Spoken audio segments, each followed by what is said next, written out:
Good afternoon. It's once again 5:30 on a Friday. And this is your host, Congressman Danny Davis, for the next 25 minutes of Hotline 21, the most interactive television show I think you'll find anywhere. And that is because you, the audience, gets the opportunity to pretty much dictate the action. You can call in and talk about whatever it is that's on your mind, or you can respond to any of the inquiries and questions that the host may raise. I've got a bunch of announcements to make before I get into some discussion. On Sunday, there's going to be an event at Sunday morning, actually, at the McCormick Place, 2233 South Dr. Martin Luther King Drive, and it's called Galvanize Chicago. And really, it's basically about empowering women. What do we need to do? What do women need to do to empower themselves more significantly than they're already empowered? And so that's one thing you may want to pay attention to and be a part of on Sunday morning, unless you're like some other people who always go to church on Sunday no matter what. I generally do. Also, we are gearing up for our State of the African American Male Conference.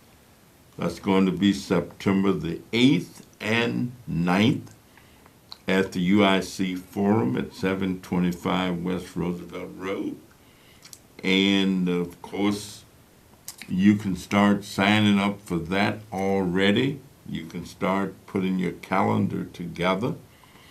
And if you want to have some contact about it, then you can call 773-542-9900. Or you can call Sankofa Safe Child Network. Or you can call me on what I call my other cell phone. That's not my office phone, but you can call me at 773-726-4511, and I can give you information. We are getting ready for our annual back-to-school picnic and parade, which will take place Saturday, August the 19th. The parade will assemble at 8 o'clock at 5800 West Bloomingdale. That's 1800 North on Central. And of course, Central is 5600 West. If you're interested, we'd love to have you put a float, an automobile, block club sign, personal sign, walk in the parade, anything that you can think of to try and get students ready to go back to school, to get them ready to go back to school. You can call us at 773-533-9946 or 909-2541 or 773-533-9943. All right, and some other announcements. I'm looking at the Austin Weekly News, and it says that it's Children's Trauma Center. And if that's going to take place, there must be a real reason for it, and it probably has something to do with money and having enough money to operate. West Side residents say that the soda tax will hurt poor people. And of course, up to this point, that tax has not taken effect because a judge has put a holding order or a restraining order on it. I understand that, that people were going to meet, that is, the political people were going to meet to select a replacement for Cook County Commissioner Robert Steele. And I understand that the ward committeeman, the Democratic ward committeeman, since that is a partisan political office, and Commissioner Steele was a Democrat, therefore the Democratic ward committeeman of his district met and they have chosen a replacement. And the replacement now is Dr. Dennis Deere. So Cook County Commissioner Dennis Deere, we want to congratulate him on being selected as the replacement. He is a person that I have known since he was a child. As a matter of fact, I had the good fortune and the pleasure to work with both his mother and his father, because they lived right down the street from the Martin Luther King Health Center, which was over at Crenshaw between Central Park and Homan. And that's where it was located for several years until it closed. And the Deere family was one of the very active families in that area. They often was president of the block club. Shirley Deere, Dennis's mother, was on the board of the Martin Luther King Health Center, and his father was actively engaged in the block club. And so Dennis is a long life resident of that area. He grew up, went to Collins High School, then went on to college and universities and earned himself a doctorate's degree, and he is a practicing psychologist. And now he's going to represent the 2nd District on the Cook County Board of Commissioners. We say congratulations to you, Dr. Deere. Well, we ended up today voting, and of course this week was a rather interesting week. There are people who feel very strongly about the military and about war and warlike efforts and the amount of money that we spend. And some people, of course, the majority did not, but some people, of course, did not vote for the military appropriations. I did vote for it because of the environment in which we are part, and lots of people have a feeling that we need to feel safe and secure, and that we need to be willing to reward, if you will, or pay the men and women who need the best protection if they're going to be in the military. I am probably a dove when it comes to war, but I also feel that you have to be able to protect yourself, and if you don't have what you need, then of course you may be overrun by others. There, of course, are those who will disagree with that position, but that is the position that I took. Next week, there's some possibility that the Senate will have ready its new health plan, and I think somebody said it best when they said it is a plan, but they're not sure it has much to do with health. So let's go to the phone and get our first caller today. Caller, are you there? Yeah, how you doing, Connie Davis? James, I am doing good, and how are you? Okay. Yeah, Good. Donald Trump, that was his son doing all that. And I think he knew about it. Donald Trump, and when they went to Russia and all that, and because his son was on Sean Hannity's show, and I think Sean Hannity was knowing about it too, and they were trying to keep that hush hush. All right, do you think that his son violated any laws or any Yeah. rules? If it was me, Connie Davis, I'd be behind bars, and I think Sean Hannity would know about it too, and Ruth Giuliani and them, and I think they was part of it too. They trying to keep that hush hush. What do you And I think? think Rush should be part of. I think Rush should pay some time too, Connie Davis. If it was me, I'd be behind bars, just like that. Let me ask you, what do you think should happen to his son? Uh, because I think he should get time too. You think And that he he should should get be his piece, boy. He should prosecuted? get special charges, justice. Okay, so you think he ought to be prosecuted and go before judiciary Like this young son went proceedings? after everybody else, and now he don't want to pay the consequences. His son don't want to pay the consequences.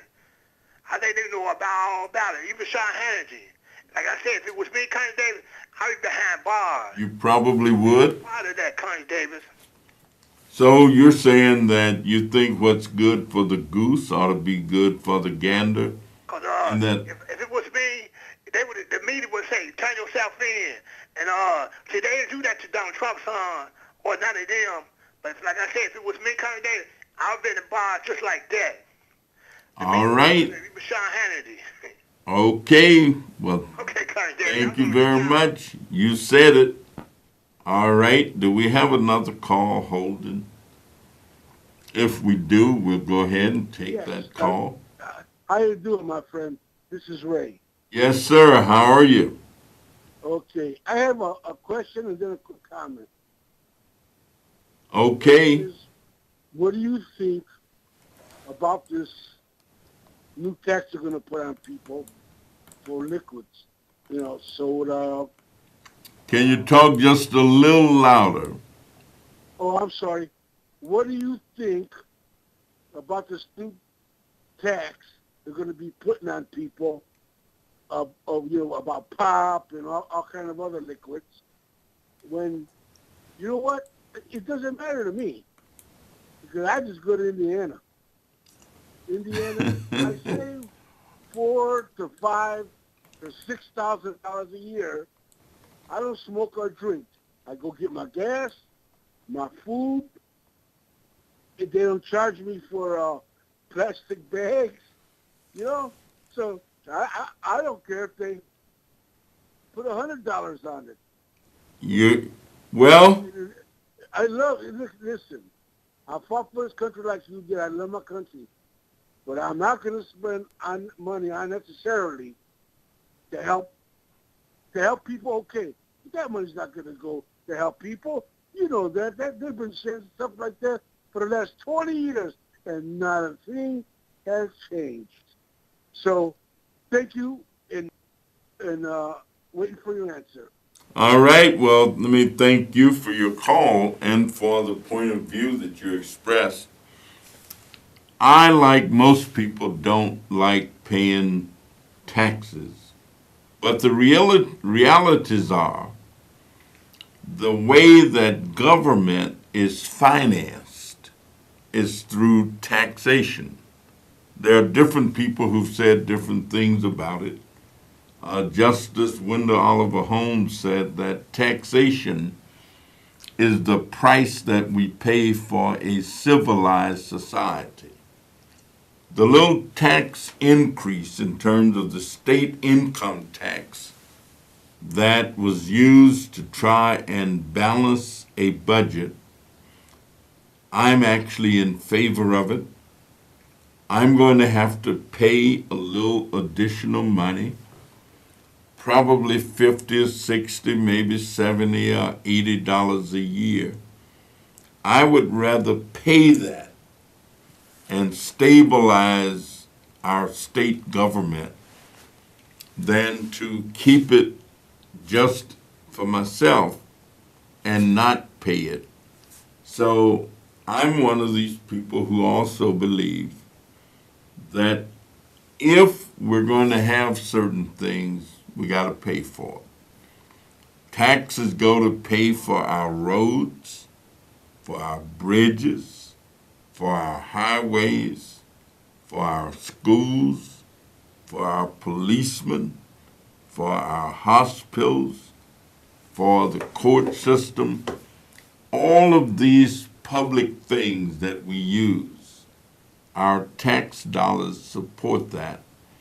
And so I agree with the state legislature when they ended up increasing the state employment tax as a way of balancing the budget. So I'm in agreement with that. I'm glad they did it, because had they not done it, our state finances would have been in absolute chaos. There are people who not only would have lost their jobs, but people would have lost their businesses, they would have lost their homes, they would have been sick, and there wouldn't be any money to pay to treat them. We couldn't have the money to pay for doctors and clinics and nurses and Medicare and all of that. So I am pleased, quite frankly, that we finally got that business taken care of. That does not take care of all the financial needs that we have, but it will go a long way. Caller, are you there? Yes, caller, are you there? Yes, Congressman, and how you doing? And it's a great day to be on God's green earth. Thank you, thank you. Yes, Congressman, a couple of things, just like even Ray was saying, and like what you're saying. I wouldn't mind paying $80 or $90 or $100 more taxes if everything will level off and stay level off. But we know we don't live in Mayberry. It's just going to keep on going up and up and up something. But again, we live very well, so I guess we got to pay very well for some of the things we have. There are some people that really cannot afford it, and I understand it. But what can you do? I mean, if we could go to other countries and help people, let's help the people here first. That's my first thought. And I love James. We've been listening to James many, many years. Yeah. And what he's probably trying to say is, there's no way in the world that Junior could be Junior doing something and Donald Duck didn't know about it. There's no way in the world. He seemed like a man. I mean, their business must know everything about it. I mean, everything. They probably have daily reports every night. But again, if you get one, as you say, what's good for the gander is good for the goose. But yet and still, you have to prove a lot of things. Things we can't just go and then go keep on lying. But again, something's going to happen very serious. So you think that Trump Sr. and some of his advisors and other people knew what Trump Jr. was doing? Let me put it this way. Do you drink water in a day? Yeah. All right then. Yes. Again, this man is a businessman. He's not a politician. He's about money. That comes first. He's talking about he want to make America great again. He want to make Donald Trump great again. But he do want to help some people, but yet and still the name of his game is to help himself. That's the truth. I mean, it's so obvious. But again, you know what? If Donald Duck could become president, well, why not get Tweety Bird to be vice president? Anyone could run for politician now, it seems like. But is that a good thing? Matter of fact, why don't you? You would be a much better president, than the president that we got right now. So please, think about it. Run for it. You get a lot of votes, I promise you. You're a hell of a great man. We appreciate you taking your time out to come out every Friday to speak to us and to listen to us crazy people talk to you. But I know you. I bet you any amount of money, some things I've said to you, you think about it a little later on. And you said, that might be a work. Congressman, thank you for taking the time out, listen to me. I want to get out there so I can hear your response. And again, thank you for you. Have a great day. Thank you. Thank you so very much. And we are always eager to hear from our viewers. And of course, if you're out there and you've got a question, you've got a comment, or you've got something that you want to get off your chest, or you want to respond to, go ahead and give us a call. And we'll take this call that's on. Caller, are you there? Yes, caller, are you there? Well, maybe I spoke too soon. But let me just tell you. I'm sorry. Congressman Davis. Yes, go right ahead. Yes. I wasn't talking about the state tax. No. I agree with you on that one. All right. I'm talking about the Cook County tax. Oh, you're talking about the tax on sugar. Really on soda water and sugary drinks. I go to Indiana for all my stuff. All right. Okay. Well, let me just tell you. Difference to me. I am co-chairman of something in Congress called the Sugar Caucus.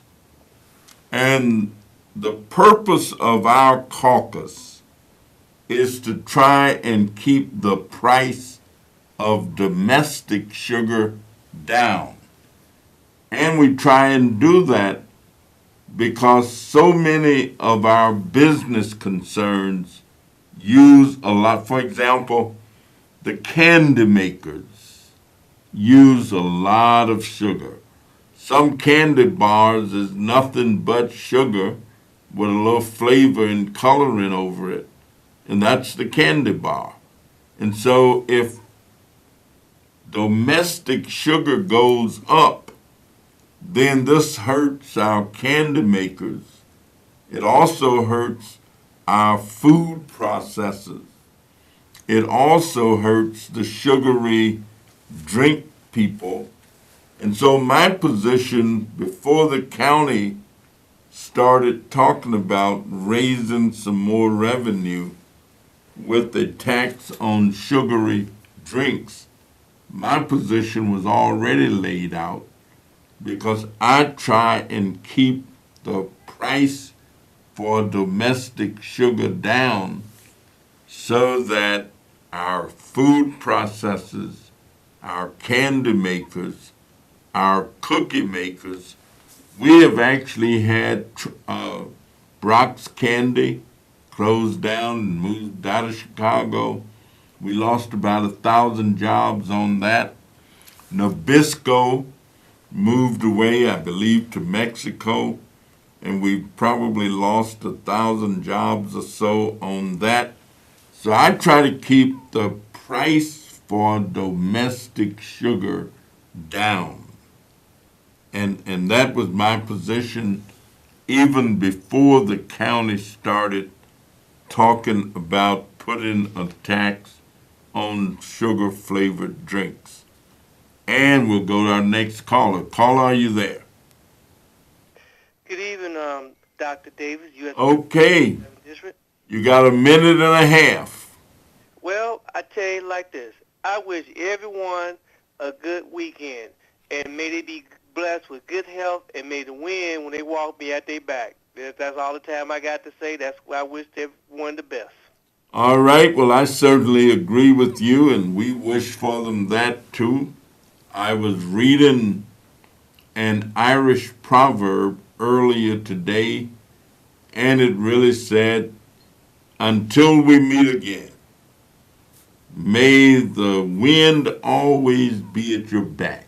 May the sun shine warmly upon your face.